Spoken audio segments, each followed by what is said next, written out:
질문해 주신 것처럼 유정 씨 연기할 때 유정 씨 보면서 이제 그 너무 밝고 예뻐서 그 감정을 잡기 힘들었다던가 아니면 시나리오 보고선 처음에 이 인물의 그 유정 씨를 만나는 그 감정 설계가 굉장히 중요했을 것 같은데 캐릭터를 잡을 때 그 어떻게 처음에 이제 감정 설계를 하셨고 찍으면서 어떻게 했는지 말씀 좀 부탁드리겠습니다. 일단 유정이가 이쁜 건 사실이니까요. 네. 근데 그 극 중에서는 철웅과 정연이기 때문에 근데 저는 이게 이제 제 생각인 건데 이 영화가 저한테 너무 와닿았던 거는 이 공감할 수 있는 부분은 비겁함이었었어요. 철웅도 그렇고 저는 철웅이 유신을 그렇게 사랑했나라고 생각을 한번 해봤었거든요. 사랑해서 10년 동안 복수를 하려고 한 건가? 근데 제 생각은 그건 좀 아니었던 것 같더라고요. 그러니까 우리들도 이렇게 살아가면서 죄를 짓고 살아가잖아요. 그럴 때마다 항상 잘잘못을 따지잖아요. 네가 잘못했다 뭐. 그래서 나는 잘못을 안 한 걸로 하고 싶어서 내 잘못을 피하고 싶으니까 그렇다고 생각하는데 철웅도 그랬다고 생각을 해요. 나 때문에 내가 거기 차를 태워놔서 유신이 죽었지만 나 때문에 비로소 시작됐지만 내가 유신을 죽인 건 아니야. 나는 그런 죄책감, 그런 비겁함 때문에 내 잘못이 아니라는 거를 뭐 이렇게 하고 싶어서 10년 동안 그거를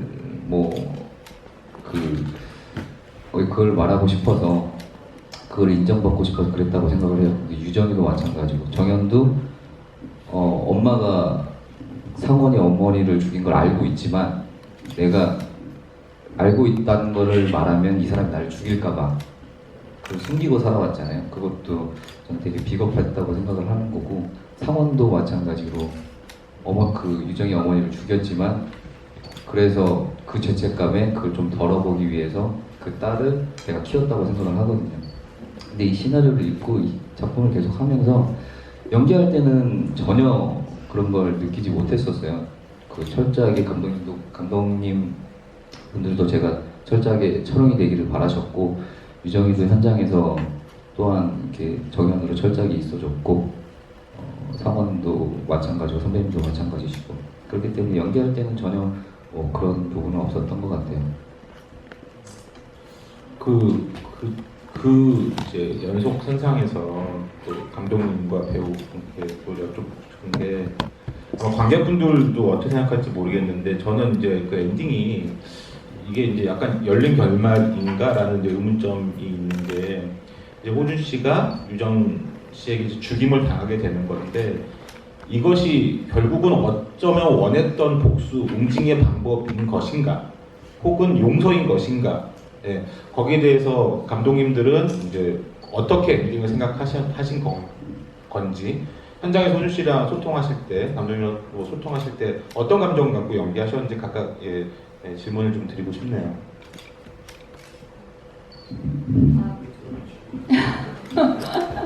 아니 제가 이거를 얘기를 하면 너무 그러니까 사실 저희가 생각했던 이런 감정, 이런 결과, 이런 걸 계획해서 얘는 그래서 철웅은 이렇기 때문에 유정 대신 자기가 총을 맞고 죽는 거야 라는 거를 저희가 설계한 게 있지만 사실 저는 그게 100% 맞는 해석이라고는 보지 않아요. 영화가 이미 만들어져서 여기에 걸리는 순간 그거는 관객이 받아들여서 그 장면을 어떻게 해석했느냐도 되게 중요하다고 생각하거든요. 그래서 제가 지금 이걸 먼저 말하는 게 좋을지 아니면 관객분들이 어떻게 받아들이셨는지 그 의견을 듣는 게 더 좋은지 잘 모르겠어요. 어떤 게 더 좋을까요? 근데 아마 이거는 네. 영화 보신 관객분들 어느 누구라도 질문하실 것 같아요. 여기에 대해서는. 대답을 일단 할게요. 그러면 네, 제가 어떻게 설계했는지. 일단 그러면 호준 씨 대화 한번 들어볼까? 거기서 네. 이제 그 보감샷이 있잖아요. 그쪽에 롱테이크 샷. 그때 감정은 어떤 생각 가지고 이제 하셨는지. 그러니까 영화가 어렵다 보니까 되게 어려운 질문들 많이 하시는데요. 그러니까 저는 그랬어요. 뭐냐면 철웅이라는 그 친구가 용서를 받고 싶어 하는데 용서를 받아야 될 대상은 이미 죽었고 그래서 그럼 나는 어떻게 용서를 받아야 될까? 그래서 그 유신의 어머니, 부모님을 이렇게 자주 찾아갔다고 생각을 해요. 그 유신을 대신을 해서 용서를 받고 싶어서. 근데 그 소풍 가서 어머니랑 아버지가 이렇게 용서를 해주시잖아요. 그때에서 비로소 이제 정말로 서러웠던 감정들이 박박쳐 올라와서 눈물을 흘렸던 건데, 근데 나중에 알고 봤더니 또 그건 아니었었어요. 어머니도 아버지도 그 신지철을 용서를 못하고 저한테 얘기하셨던 게 거짓이었던 거죠. 예, 그래서 그걸 알게 되면서 그럼 난 도대체 누구한테 용서를 받아야 되나? 라는 와중에 마지막 장면에 제가 유정이한테 용서를 받았다고 생각을 하거든요. 정연이한테. 나 스스로 내가 저 친구에게 복수, 그 갈림길이었잖아요. 그 복수를 하느냐 아니면 뭐 그런 갈림길이었다고 생각을 하는데, 유정이를 그 대신해서 내가 이렇게 죽음으로써 유정이한테 죽임을 당했다고는 생각 안 하고요. 그것도 스스로 선택을 했다고 저는 생각을 해요. 그 친구가 만약에 그 친구가 죽었어도 아마 철웅은 자살하지 않았을까라는 생각을 해보는데, 스스로 목숨 하나를 살리고 내가 대신 죽음으로써 내가 스스로 나 스스로를 용서를 하고 그랬다고 저는 생각을 하거든요. 그러니까 감독님께서도 말씀하셨지만 이제 감독들이 물론 영화를 찍을 때 이건 이거야라고 생각을 스스로 정립하고 찍긴 하지만 그것을 드러내지 않고 이제 보는 사람에 맞춰서 보기에 다르게 이제 해석할 여지를 두는 경우도 많은데, 그 관객분들은 이 지점에 대해서 어떻게 보셨는지 감독님들도 궁금해하시고, 여기에 대해서 혹시 또 감독님이나 배우분께 질문하실 분 계시면 여기에 대해서 얘기해보는 거 재밌을 것 같거든요. 뭐 혹시 질문하시는 분 계신가요? 야, 이쪽 마이크 좀. 예. 저도 사실 그 엔딩에 대해서 저도 그 감독님이 여쭤보기 전에 나중에 기회가 되면 여쭤봐야겠다라고 생각을 하고 있었는데요. 저는 그 철웅은 자신이 가지고 있던 죄책감을 자신이 결국에 죽음을 통해서 그 죄책감을 속죄한다고 생각을 했었고요. 제가 마지막에 궁금했던 점은 성동일 씨가 나중에 그 감옥에서 출소하시는 장면이 나오시더라고요. 그래서 그럼 그 장면은 성동일 씨가 그 철웅을 죽인 걸로 돼서 감옥에 들어갔다가 그래서 이렇게 출소를 하게 되면서 김유정 양이 웃으면서 맞이해 주더라고요. 그 다음에 이게 탈장을 하면서 이제 들어가면서 이제 엔딩 크레딧이 이렇게 마무리가 됐었는데, 그 부분에서 김유정 양이 성동일 씨를 이렇게 웃으면서 맞아줬던 부분과 성동일 씨도 이게 마지못해 이렇게 같이 팔짱을 끼고 걸어가면서 그 영화가 끝나는 장면에서 다 같이 서로에 가지고 있던 죄를 이렇게 내려놓는다, 서로 이렇게 다들 용서하고 속죄한다, 이런 느낌을 받았었거든요. 제 생각은요. 감독님들 어떠십니까?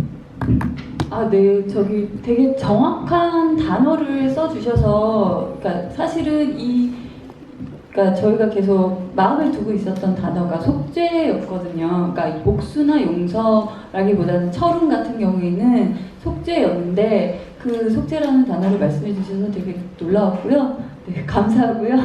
근데 일단 철웅이 죽게 되는 그 이유는 사실은 아까 호준 씨가 설명을 되게 잘했어요. 자기가 용서받지 못했던 마음, 속죄하고 싶은 마음, 근데 속죄할 대상이 없는데 그 대상을 정연이가 그때 선생님이랑 그러니까 우리 되게 닮았어요 하면서 우리 죄는 깊은데, 우리 죄는이잖아요. 너희들의 죄가 아니라 우리의 죄가 되게 깊은데, 그러니까 그 죄는 사실 우리를 괴롭힌 사람들, 우리에게 피해를 준 어떤 가해자들의 죄를 가리키는 게 아니라 자기 자신들의 죄책감을 인정을 하고 얘기하는 거잖아요.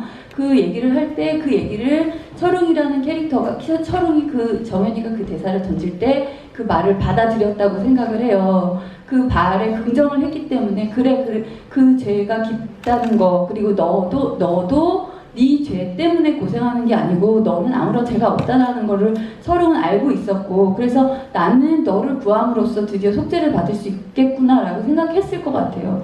그래서 마지막에 철웅이 엎어져서 죽을 때 이렇게 가쁜 숨을 쉬다가 갑자기 이렇게 마지막에 미소를 짓게 되거든요. 아주 희미하지만 살짝 미소를 지으면서 끝나게 되는데 그게 여지껏 이제 철웅이 계속 그 짓누르고 있었던 어떤 그러니까 죄책감, 그러니까 자기를 용서하지 못하는 마음 여기서 드디어 해방이 됐구나. 그러니까 희생을 통해 죽음으로써 속죄를 받았구나. 그런 의미에서 저희가 이제 철웅이 미소를 지었다고 생각을 했거든요. 그랬고 아까 그 뒤에 말씀하신 이제 교도소에서 출소하고 상원이 출소하고 정연이랑 같이 팔짱을 끼면서 가는 그 부분에 대해서 일단은 상원이 교도소에서 출소하는 부분에 대해서는 그게 이 사건으로 인해서 감옥에 갔다기보다는 저희가 생각했을 때는 그 정연이 엄마를 자기가 과실치사로 죽이고 나서 그거를 또 증거를 인멸해서 10년이라는 세월 동안 덮고 지낸 거잖아요. 거기에 대한 속죄를 하고 나왔다고 생각을 했어요. 그래야 정연이 얼굴을 떳떳하게 볼 수 있기 때문에 그래서 그걸 자기 스스로 가서 아마 그 과정은 저희가 생략해서 안 보여줬지만 그 성원이 스스로 자수를 하고 그리고 그 죄값을 받고 나오는 출소 과정이라고 생각을 했고요. 출소하고 난 아버지를 정연이 가서 맞이하게 돼서 이제 둘이 팔짱을 끼고 걸어가는 그 장면의 의미는 사실 저는 이 영화 안에서 그래도 살아야지라는 대사가 이제 여러 번 반복이 되는데 그게 맨 처음엔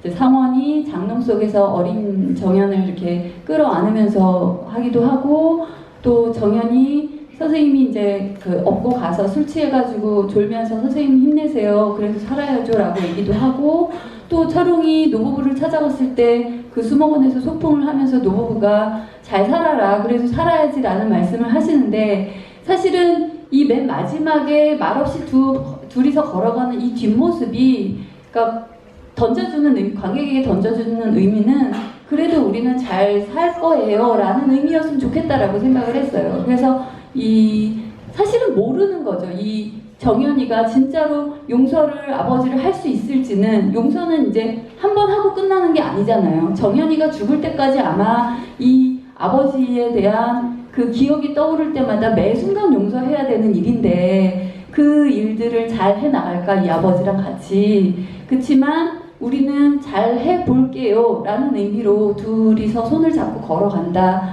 라고 저희는 생각을 했었습니다. 네.